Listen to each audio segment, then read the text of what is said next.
The next subject that we were going to discuss is mixing and music production. And I think that that's a really important discussion to have. And I'm sure everybody's tried doing mixing and their own music production, but it's not the easiest thing in the world to create something in your head and have it created later in a computer. I was having this discussion with one of my engineers at the studio, and I started thinking about and boiling down the real differences between music production and the goal of recording arts versus what performing arts is about. Many people think that they're the same thing. If you play a live show and you know, people go ballistic and they love you, and you're playing big stadium shows that you can walk into a studio and just do the same thing, and it's going to be a great thing on tape or in the computer, recorded.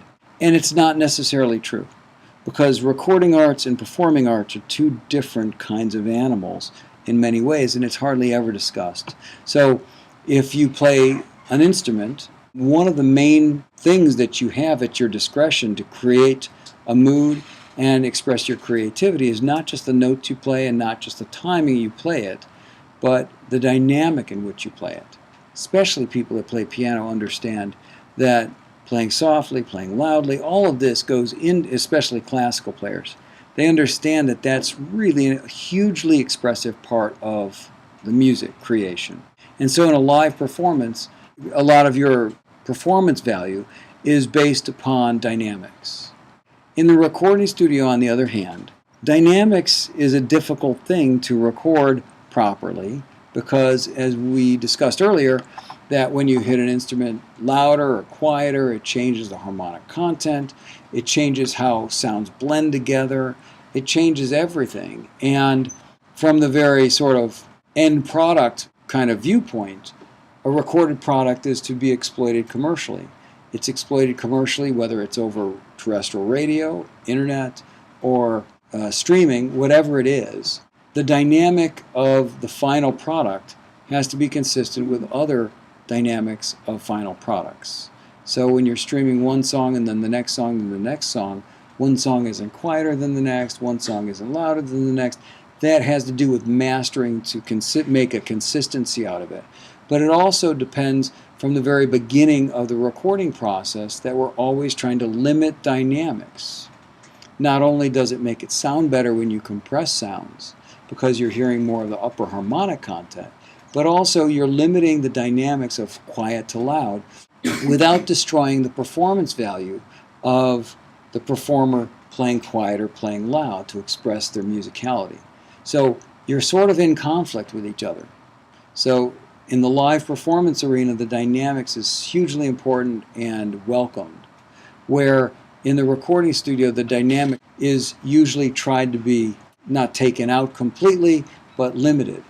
If I've got a drummer who plays really quiet and then really loud, it's going to be very hard for me to capture that properly, not only because of the headroom of the gear, but also the fact that in a mix, he may be too quiet, he may be too loud, it's hard to keep him in balance with the other elements. In a live performance, it may just be the most exciting thing in the world, where the band gets quiet and then gets super loud.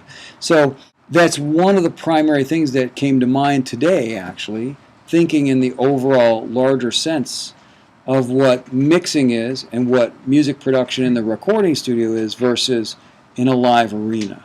And that doesn't make either one of them better or worse, it's just we're focused more in the studio. But for the people that like to perform live and do perform live and maybe want to get into sound in the live arena, you'll see that that's sort of a different kind of a concept. And there are bands through history that could perform live and draw huge crowds but couldn't make a good record. And then there were people that could record amazingly in the studio but were really dull in their live performance. Anyway, so that's how I wanted to sort of start off the discussion, because we're talking about recording arts and not performing arts. But they're very closely related, but in conflict sometimes. So in the studio, mixing and music production, from the very 10,000-foot viewpoint, mixing is combining musical elements and their individual spectrums to create a stereo blend for commercial exploitation. I put in commercial exploitation because I suppose everybody wants to be able to make some money from their product so they can keep doing it. But you don't have to. You can be doing it just for your own personal enjoyment too. the individual spectrum of each sound element. So if you've got an acoustic guitar and you've got a vocal, they both have different sound spectrums, and they all have to blend together to work together. There's a lot of ways to do that, and that's sort of the art form of mixing. Mixing is really the final stage of the recording process along with mastering, and it's really critical to put the picture together right. And there's a lot of different ways people do it. Okay, so the big picture in mixing. And these are just some of my personal feelings about it. So the first thing you need to do is use your mind about what you're trying to do. So it's not just using your ears, it's using your imagination to envision how something could sound. And actually, when I mix, I use a lot of my intuitive feelings about music rather than the technical knowledge that I have about how plugins work, how metering works, and all that other stuff. I know about signal flow, I know about gain structures. All of those things become insignificant when they become second nature. So you have to mix enough to make those kinds of things become second nature. It's kind of like when you're learning to play an instrument, learning the chord changes and fingering is sort of learning the language of the instrument. Then after you get really proficient at that, then you can start expressing yourself with the instrument. And mixing is a very expressive process.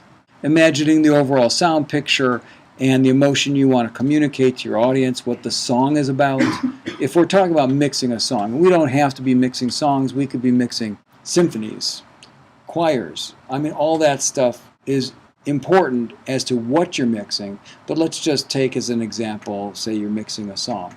So the lyrical content of what the song is about, the arrangement, what instrumentation, the performance, all of these things combine together to give you an emotional feeling as to what the thing should sound like, what the song should sound like, to reinforce the message of what the song's about. Because after all, music is just communication. Just like I'm speaking to you, a song can also speak and communicate to you. Music communicates to people. And what you're doing is you're trying to make this communication as potent as possible. So in your mix, if you throw a reverb on something just because it sounds cool, it may actually distract from the overall message of what you're trying to communicate to your audience. Just like if I'm standing here talking to you and doing backflips just because it'll get your attention, right? It may distract from what I'm trying to say. Or if I'm just saying outlandish things, it'll definitely get your attention, but it won't really communicate what I'm trying to communicate. Develop your skills. This is micro-macro kind of concept. So developing your skills to be able to focus in on one specific sound element and then pull back and listen to the entire picture. It's kind of like a painter that would go make one brush stroke and then step back and look at how it affected the overall picture. Very, very important, because if you get caught up in the minutia, which is very easy to do, you lose the forest and the trees, right? You just focus too heavily on detail, and then you lose all perspective. I'll give you a little example. I was mixing an album for somebody, and I've gotten very good in my later years of being able to just look at the big picture and automatically focus in on what needs to happen on the small picture, on the micro level of fixing a kick drum sound or whatever, and making it sound appropriate for the song, and really stay in this detached sort of, does this work, does it not work, does it sound like music, does it sound balanced, can I hear every element? I mean, really sort of simplistic viewpoint. But that's what most people hear when they hear a song. Can I hear the lyric? Do I understand it? Do I like what they're saying? Do I like the beat? You know, those simple things is what really sort of most people hear. They don't hear the nuance on the hi-hat, the third beat. Right? Oh, he hit that a little wrong. We should resample that and fix that. They don't hear that. And there's so many things. When I was much younger, I had a very famous engineer talk to me. He goes, the hardest part about mixing is knowing what matters. If you think everything matters, you're lost. Because there are things that don't really matter very much. There's things that matter a lot.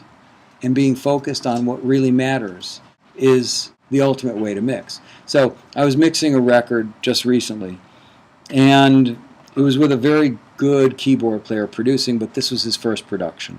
And I've used him on a lot of my productions. So I was just mixing for him.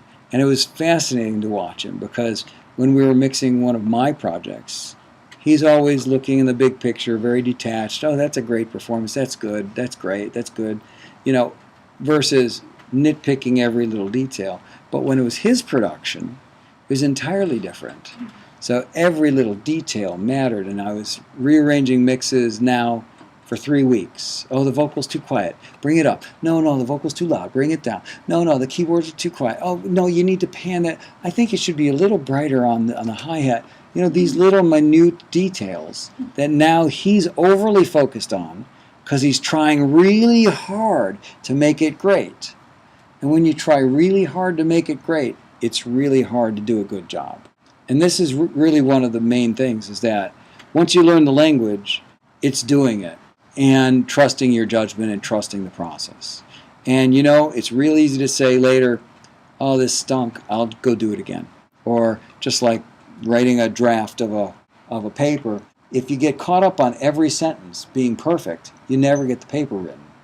So you just got to go ahead and do it. And then later come back and make a few edits. But if you get so caught up on, did I use the right word here? Did I not use the right word there? You'll never get the paper written.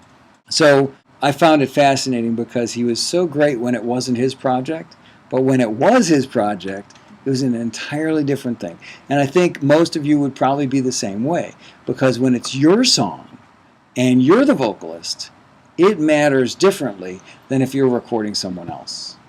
So I've been lucky enough to record other people. I never have to get too deeply involved in all the details.